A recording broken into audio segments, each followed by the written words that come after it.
Jadi itu yang gue tangkap dari TED itu, gimana cara menjadi orang yang humoris untuk mengisi sela-sela di perkantoran gitu. Kayak kalau yang ngerjain gini bisa dibercandain, tapi dia nggak hilang dalam fokusnya. Satu itu. Dan beberapa yang ku tonton itu apa? Connecting. Satu yang belum gue bilang. How to write for yourself. Di dalam public speaking-nya dibilang kalau ini sebuah terapi, menulis. Oke. Karena kan pengen tahu kan gimana sih cara menulis yang baik, urutan atau gimana struktur kan. Tapi nggak yang diajarin dia bukan itu. Malah tulis aja tentang emosimu gitu. Dan ini terapi untuk mengatasi vulnerability. Oke. Kenapa? Enak sama nih. Dari 4 TED yang gue dengar, gue tonton, membahas soal vulnerability. Iya. Satu itu. Yang ngebahas gimana biar nggak diambil secara personal. Oke. How to don't take the things personally. Itu juga soal kerapuhan. Dia ngebahas soal strategi 2 sisi koin, kepala dan ekor. Sambil ku ini ya, aku ambil teks gue. Di bagian strategi kepala itu dia bilang, it's not about you. Jadi ketika membuat keputusan atau diskusi gitu, diskusi kayak gini, untuk nggak emosi, untuk nggak kesal dengan mengambil itu secara personal, strateginya satu, it's not about you. Yeah. Itu strategi yang kepala. Yang ekor, it's all about you. Agak bertentangan kan? Iya, Bang. Keren. Jadi dibilang dia, yang ketika kau pulang dari kantor atau pulang dari kampus, habis dimarah-marahin dosen, habis dimarah-marahin sama bos gitu, dan kau pulang pengen nemuin orang, kayak, bentar aku mau ngobrol sama kamu, aku mau curhat, mau nuangin isi hatiku gitu kan. Tapi tiba-tiba temen yang kau ajak ngobrol ini, dia ngambil remote TV, ngidupin TV. Kan kau tersinggung dong. Iya. Aku lagi ngobrol, lagi bicara, kenapa kau nggak nanggepin aku? Secara nggak langsung kau merasa ingin didengar, dihargai. Itu yang di kepala, strategi poin kepala itu. It's not about you. Jadi jangan cuma mikirin soal dirimu sendiri. Tapi yang kedua, it's all about you. Strateginya di situ dibilang, sampein. Jangan langsung kesal. Aku mau ngomong lo sama kamu, tapi kau malah nyalain TV. Bisa nggak aku minta waktumu sebentar buat dengerin aku? Jadi itu tentang kau gitu loh. Kau ceritain soal dirimu, karena banyak orang udah bete duluan. Iya. Itu yang gue dapet dari podcast itu. Nah, kemarin yang aku bilang ke kau soal apa? Mungkin bakal lompat-lompat ya. Soal ini, yang ku chat di WA itu. Apa yang komedi tuh? Itu komedi yang keduanya. Iya, itu komedi ini kulibatin karena kemarin aku bisa nonton How to be jadi orang yang humoris gitu. Yeah. Terus yang pertamanya apa yang gue bilang? Lupa lagi. NLP itu. NLP bukan. Bukan, ku chat kau di WA loh, Tok. Coba yang begitu nggak tahu. Apa yang ku chat rupanya pertama? Besok kita ngobrolin tentang kegoblokan natural dan komedi. Apa? Kegoblokan. Iya. Kegoblokan natural. Kau tahu si Septi nggak? Iya. Kemarin ngobrol sama dia di sini. Nyeritain soal si cewek yang gue ceritain kau di malam ini. Di malam itu. Gue bilang itu kegoblokan natural. Jadi dia goblok secara alamiah. Kalau dia orangnya berperasaan, orangnya nggak bisa ngelihat dia digantikan secara posisi, dan dia mengambil itu secara personal. Dia nggak suka dengan orangnya, tapi nggak suka dengan momennya. Secara nggak langsung dia berpikir kalau ini semua tentang dirinya. Iya kan? Berkaitan kan? Self-center jadi. Self-center. Itu dia. Makanya apa ya toh? Di satu sisi aku juga ngalamin hal yang serupa sama dia toh. Jadi kondisinya gini, ini mungkin bakal jadi kenangan lah di video ini. Kakakku yang dari Semarang itu udah bilang sama bapak untuk tinggal sama aku di rumah yang di rumah Raja Basah. Kau belum pernah mampir ya? Pokoknya tinggal sama. Nah dari situ, ini kan kakakku udah berumah tangga. Secara posisi lebih butuh dong kakakku. Rumah tangga tinggal di sebuah rumah, kontrakan gitu. aku jadi kehilangan kebebasanku. Hmm. Yang tadinya semua yang kulakukan untuk diriku sendiri, dari dampak dari usaha yang kulakukan, yang ngotorin nggak beres-beres, banyak Iya. nyamuk, itu berdampak ke diriku sendiri. harus Aku jadi harus ngondisiin itu di, harus berubah juga loh. nah itu Tergantung dia. ya, apalagi kau bilang udah punya anak kan, ya Udah otomatis punya anak. jangan ada abu rokok di mana-mana. Satu, itu banyak lah, bukan satu doang. Kalau mainan dia kayak berantakan, ya udahlah mau kayak mana mencuri anak-anak. Terus kita pulang dari kuliah gitu. Aku nggak dengar hening lagi. Udah langsung berisik. Bukan berisik. Suara kartun karena si GG anaknya lagi lagi makan, suaranya kartun, terus suaranya mama ditelan gitu, dikunyah nasinya gitu. Dia cuma dimasukin dong tapi nggak ditelan, dia dimut-mut gitu. Oh ya. Bahasa-bahasa kayak gitu ku denger. Terus, Ki, tolong lu ambil air minum, isi lu galon gitu. Yang di mana ini kakakku bukan mama. Iya. Aku shock, aku cemburu secara posisi aku nggak lagi memiliki tempat ini. Yang tadinya ruanganku seluas ini, jadi diperkecil di kamar doang, ruangan privatku. Ya karena udah penuh. Udah penuh ya, semua rumah itu jadi punya kakak yang ngontrak di situ, kakak yang bayar listrik. Oh iya juga ya. Itu bukan aku. Suaminya udah berpenghasilan kan, udah bisa nanggung rumah ini. Aku waktu itu masih tanggung mama. Nah, kakak masuk, aku jadi kehilangan tempat. Sama kayak kondisi si cewek yang aku bilang ini. Tapi, kata Septi ya, menurut pendapat dia, secara kasus emang sama bang, sama-sama cemburu. Tapi, si Nat ini lebih goblok. Kenapa?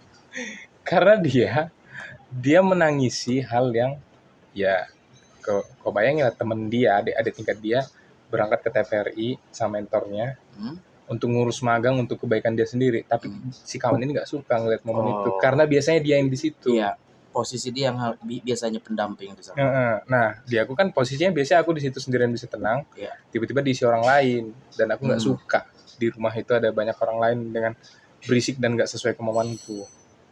Kondisinya sama kan secara nggak langsung. Iya.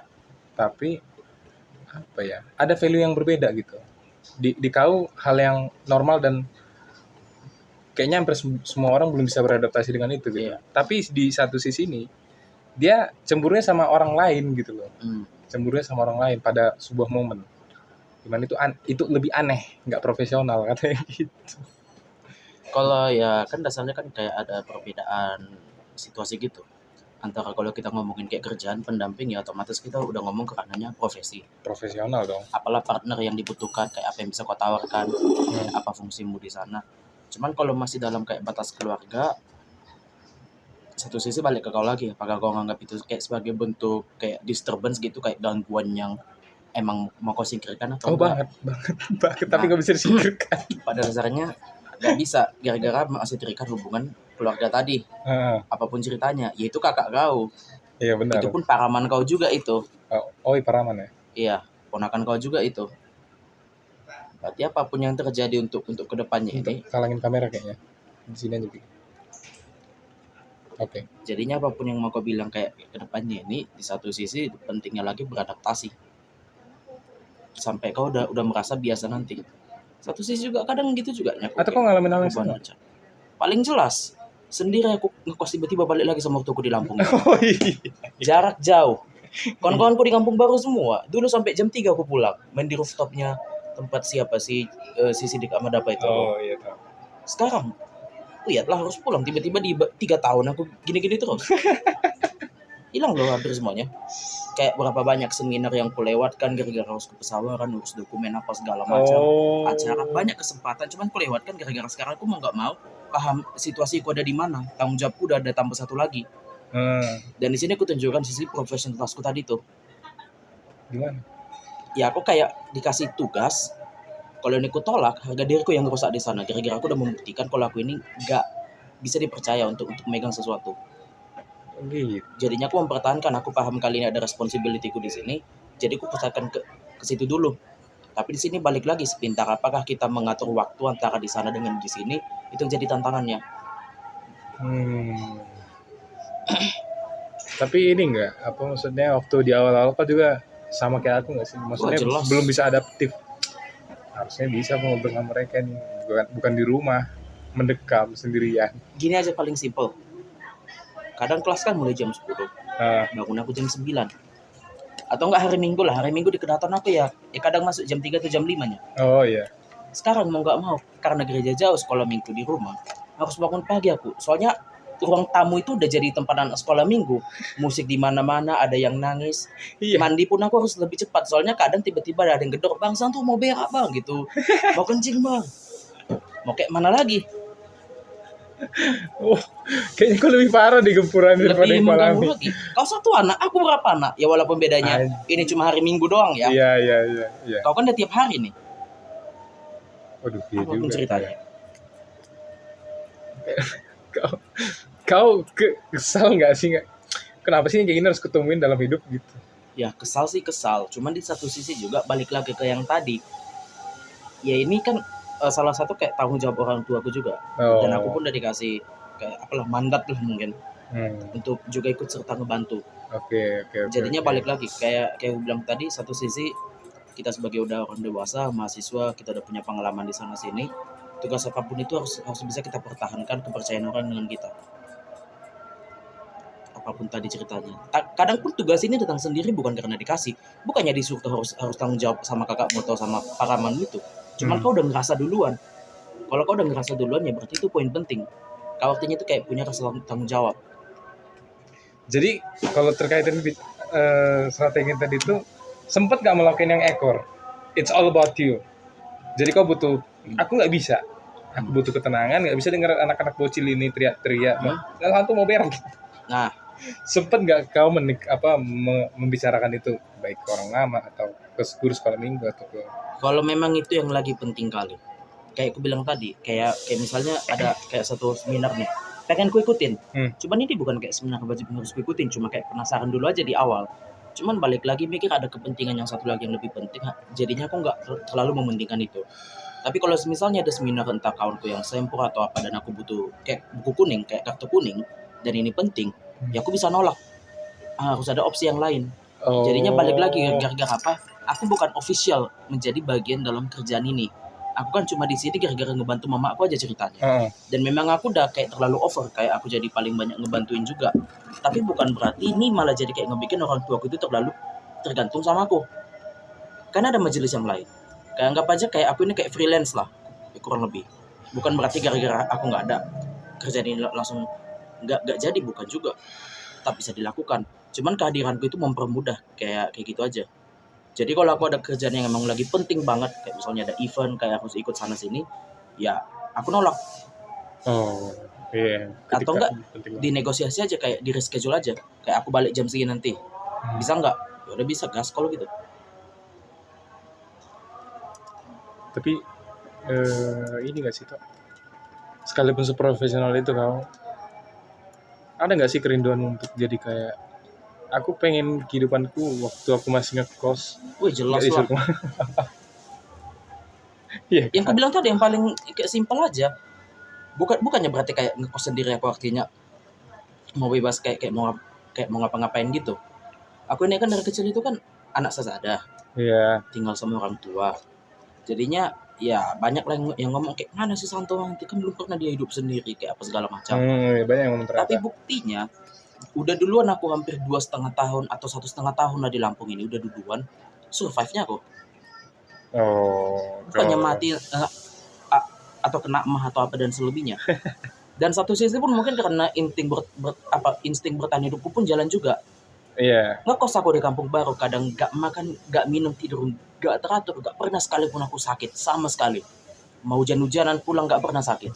Minggu pertama aku udah tinggal bareng lagi, istilahnya makananku udah jauh lebih sehat, bukan gorengan-gorengan lagi. Demam, bayangkan coba.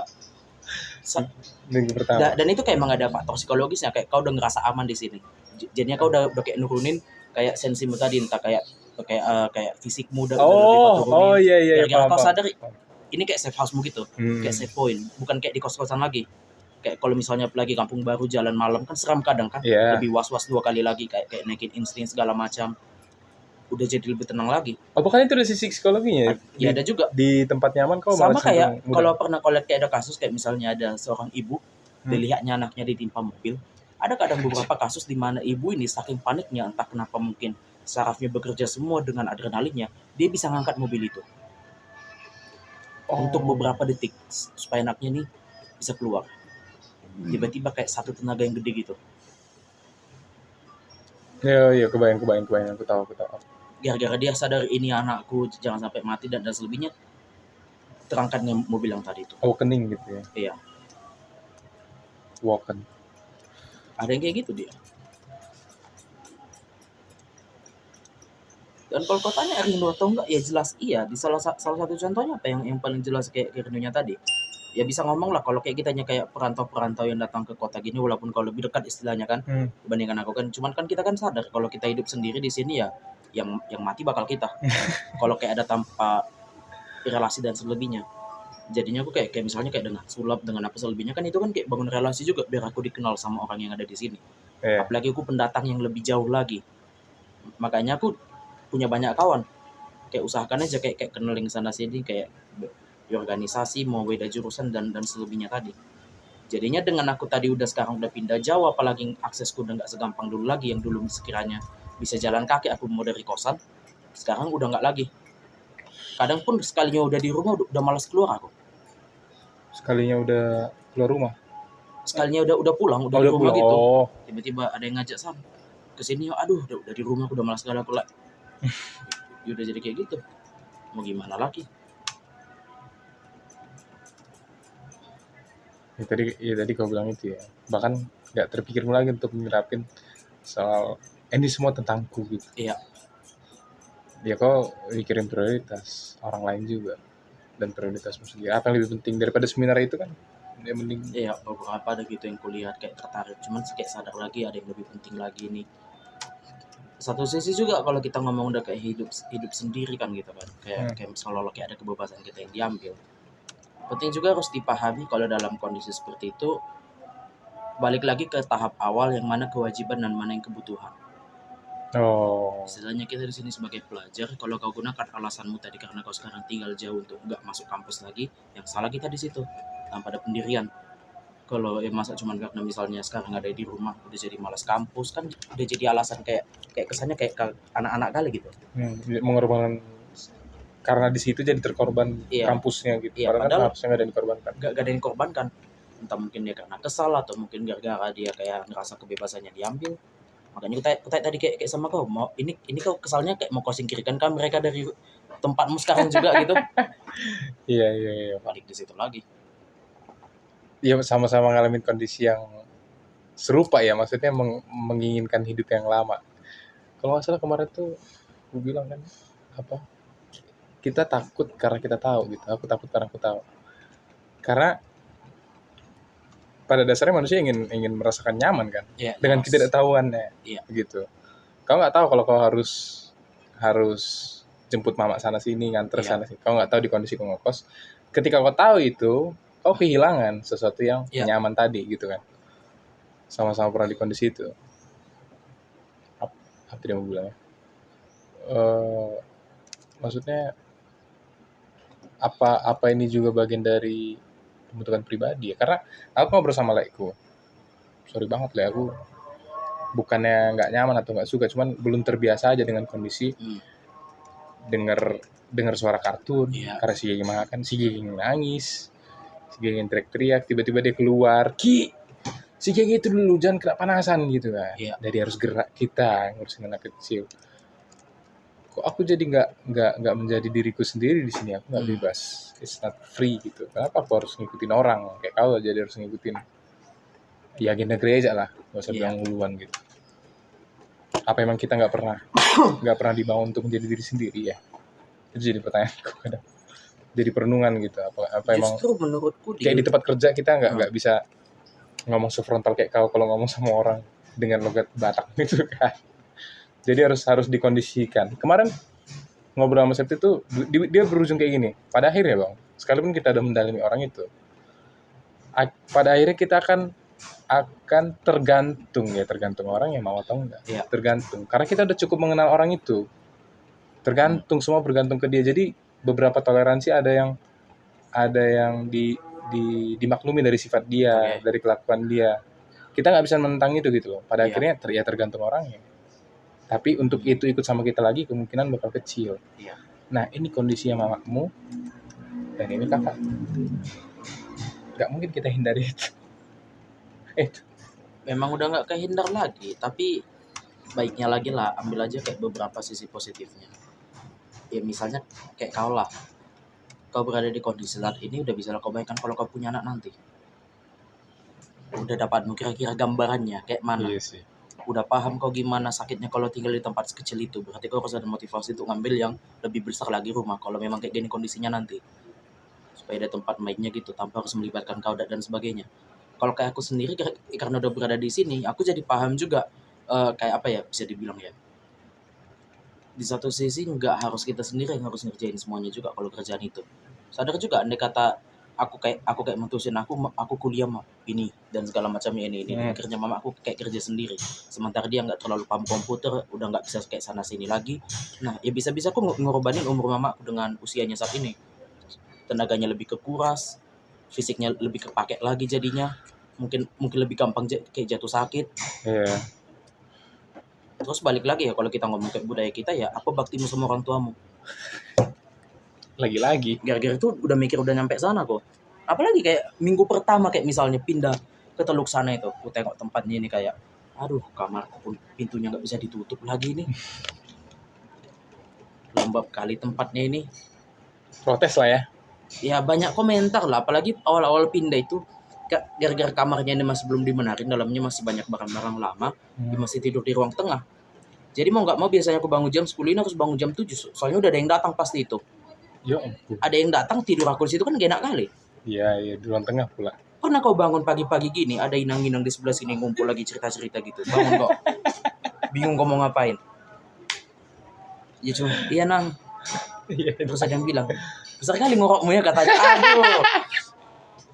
Biasa nang, suara tenor. Suara tenor. Jadi kondisi yang cukup mengejutkan ya karena baru banget di situ. Iya baru banget. Cuma lama-kelamaan kok bakal menurut kok ya satu sisi memang kalau kita kayak ngomong sepihak aja, ini bakal punya jawaban yang berbeda tergantung ke siapa kau yang nanyanya.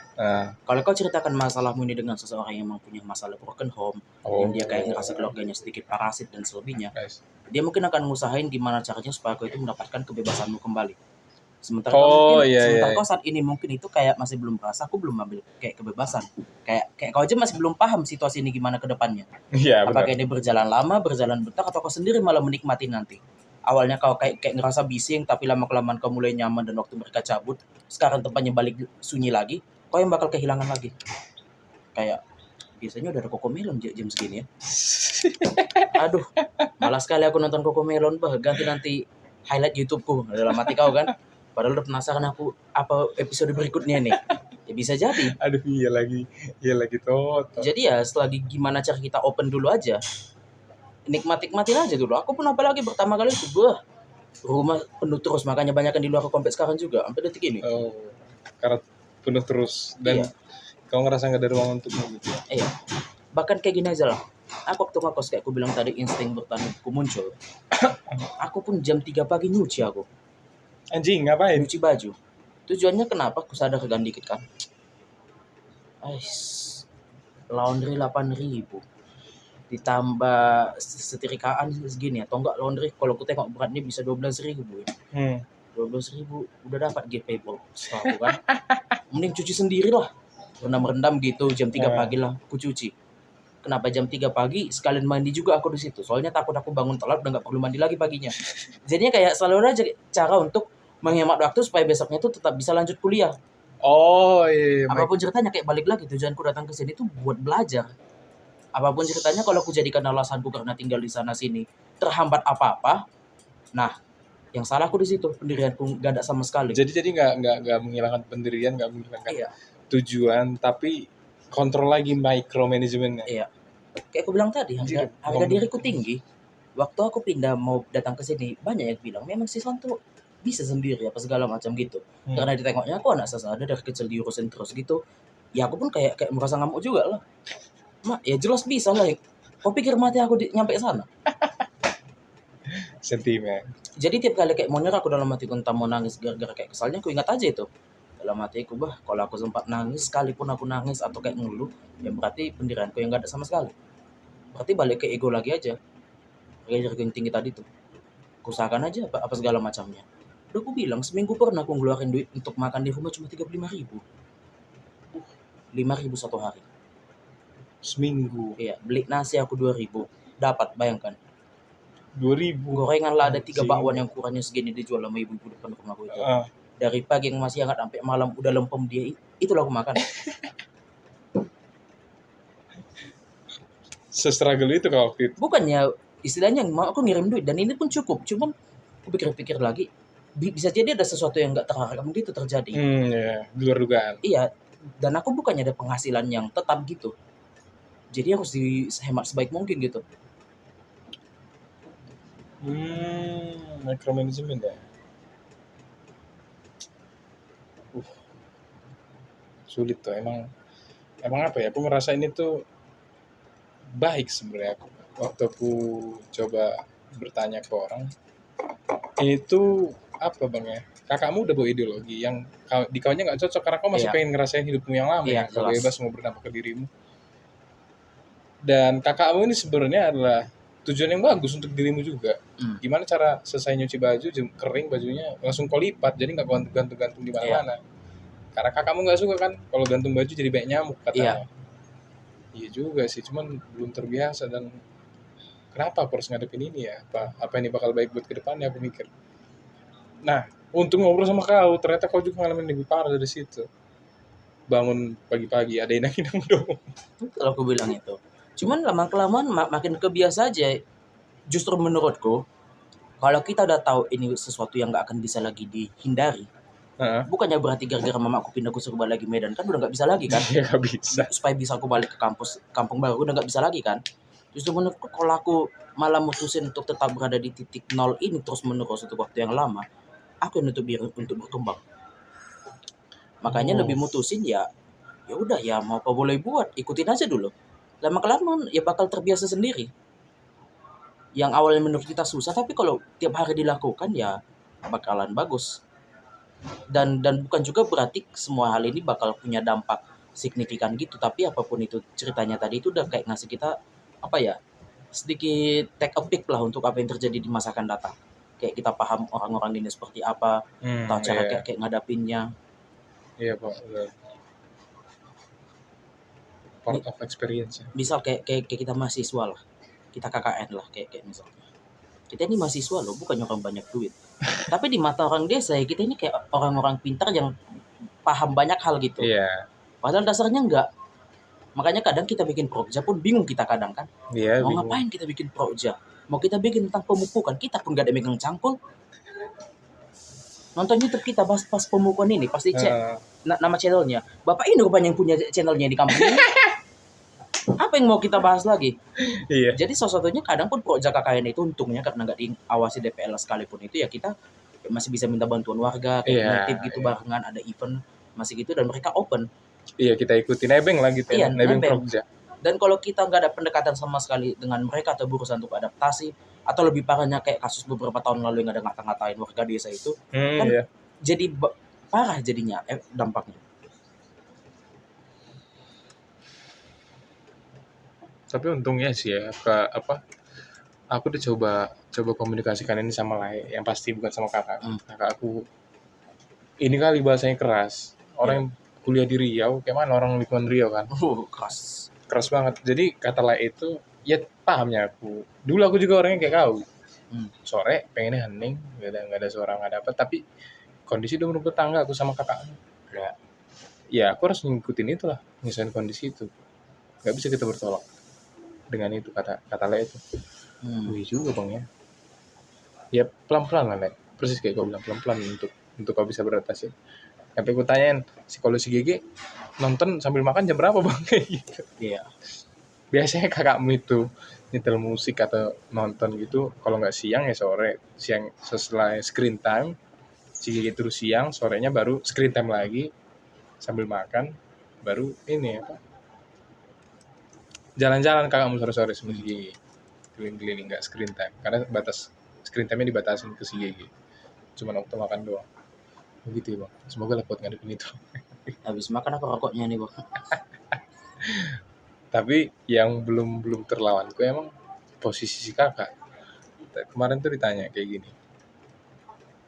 Bagus gak sih kalau perempuan yang jadi sentral di rumah, si mama yang jadi sentral di rumah? Bagus nggak menurut ditanya gitu? Gue bilang bagus, tapi ya itu karena kondisinya aku berhadapan sama kakakku yang dimana mamanya seseorang, mamanya bereku, aku jadi kayak ngikutin instruksi seorang mama, padahal ini kakakku gitu. Jadi ada di egoku yang berbenturan, yang harusnya aku bisa nyaman sendirian karena tadinya begitu terbiasa, jadi nggak bisa lagi. Karena ya itu kakak orangnya estetik banget, rapih, bersih. Tapi emang kayak gitu sih kita banyakannya. Sesimpel kayak gini lah, kayak misal kayak kau tadi. Bukannya gara-gara nggak langsung kau jemur bajumu, langsung gak pakai baju kau besoknya, bukan kan? Iya. Tetap ada kan? Seolah-olah kayak opsi yang kau lakukan selama ini pun dampaknya tetap aja sama, kau tetap pakai baju. Iya. Tapi cara yang ditawarkan dengan kakak kau itu yang jauh lebih praktisnya lagi, yang jauh lebih rapinya lagi. Iya. Nah, walaupun punya tujuan yang sama, tapi karena metodenya beda, kita balik lagi yang mana sebenarnya yang benar. Balik lagi ke kita, kalau kita memang kayak ngerasa ya juga selama ini kayak gini bajuku banyak yang apa ya kayak kusut jadinya, ya kita mungkin kayak nggak mikir dua kali. Tapi mungkin dengan orang kayak kakak gue ini yang mungkin udah masuk dunia kerja lebih awal, yang mungkin udah lihat orang lain sana sini, udah rumah tangga, ya mungkin dia sadar kayak penampilan itu nomor satu dulu gitu. Jadi kita rombak lagi, ulang lagi segala macamnya gitu. Atau enggak kayak aku tadi kayak mikir juga ya, untuk apa kayak inget-inget gini, bukannya sekretaris Surya aku. Iya makanya itu Nah, kok jadi dibebanin ke kau ya. Jadi dibebanin lagi sama aku juga. Cuman ya balik lagi. Kalau ini kita ngomong kayak apa ya, kayak bisnis lah atau kayak dunia korporat lah, kayak misalnya anggap mama aku itu kayak yang gaji aku lah, yang ngasih aku uang. Ceritanya nih, kayak anggap aja lah, bukan berarti aku bikin mama aku kayak objek ya. Dia ngasih aku uang dan makan. Kalau aku nggak bantu dia capek, dia sakit, penghasilan dari siapa lagi? Ya gue. Berarti ini untuk kebaikan bersama, bukan cuma buat mamaku aja dan selebihnya. Belum lagi dengan kondisi kayak orang-orang di gerejaku yang aku bilang tadi itu, ya artinya kesalahan apapun yang dibikin mama aku bisa jadi itu sebagai alasan mereka untuk kayak ngata-ngatain, dan aku nggak suka itu. Balik lagi ke egoku yang di awal tadi itu. Makanya apapun ceritanya ya aku berusaha itulah kayak apa ya, membiasakan diri aja lah. Awalnya susah memang, apalagi pindah yang ke daerah sana, belum pernah ketemu dengan orang-orang ini sekalipun. Cuman lama-kelamaan ya pasti bakal cocok sendiri. Tinggal tunggu waktu aja, emang pada dasarnya harus nunggu waktu apapun ceritanya. Tinggal tunggu waktu. Itulah kadang ya sekalipun beberapa kali aku bilang nothing tulus, ternyata aku jadi kadang masih mengorbankan gara-gara kakak aku ini nggak bisa. Ditanya mama kenapa kau nggak kampus, ya gimana mak, kita dengar perintah nih Ki beli galon, motor cuma satu.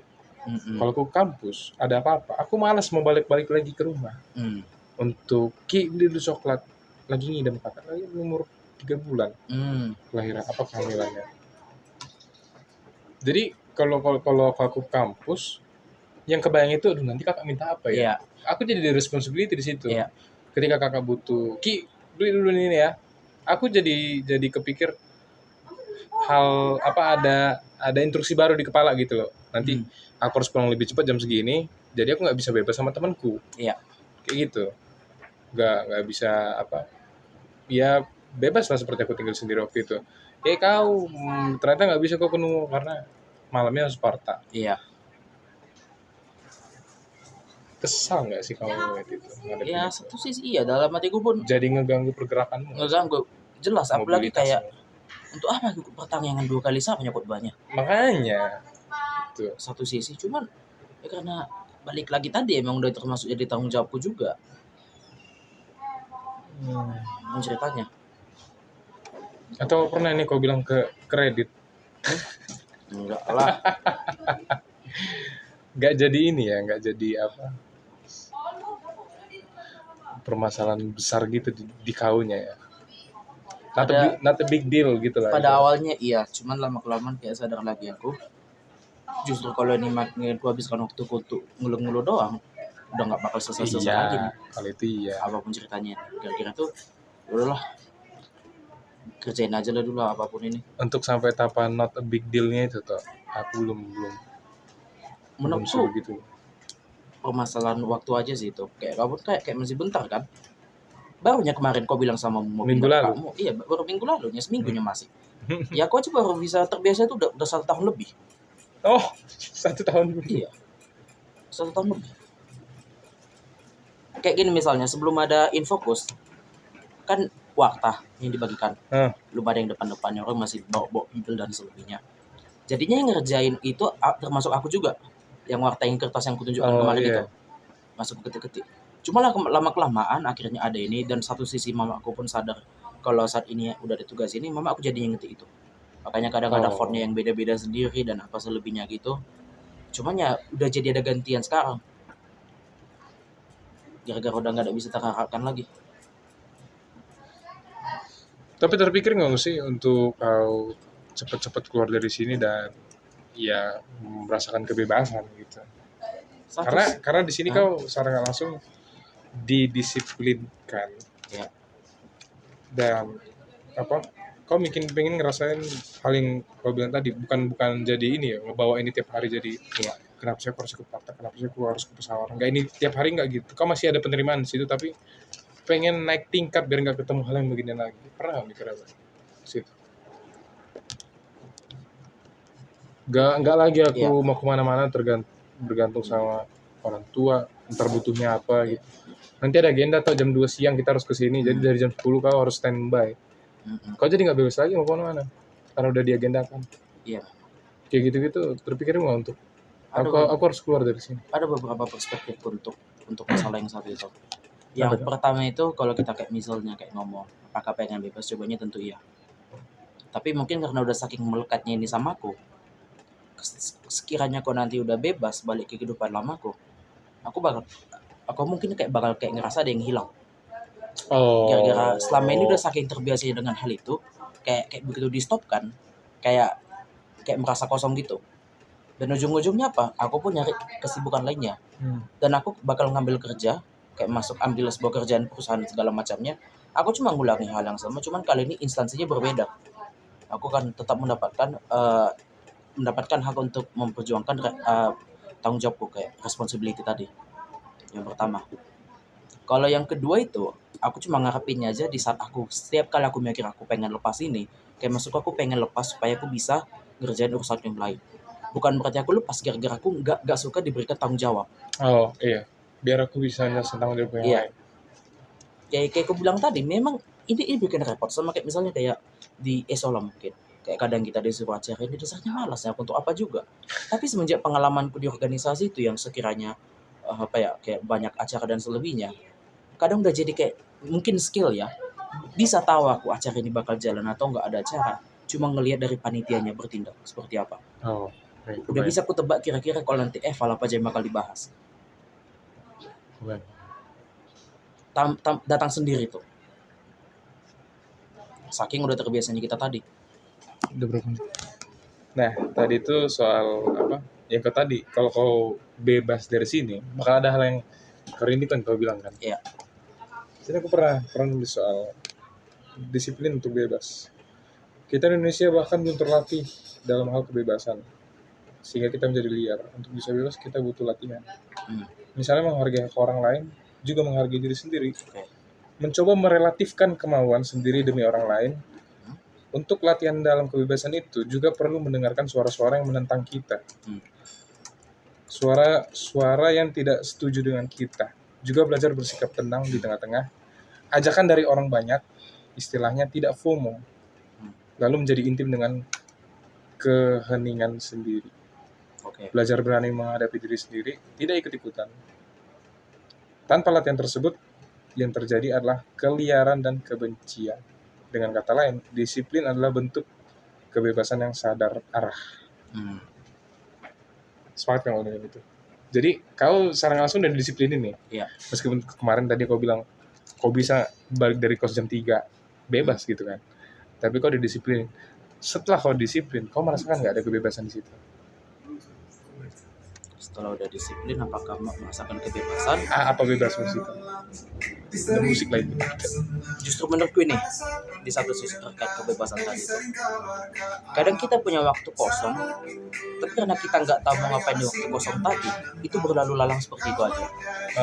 Sekarang aku sadar aku punya kayak kayak responsibility, udah ada job desk dan selebihnya.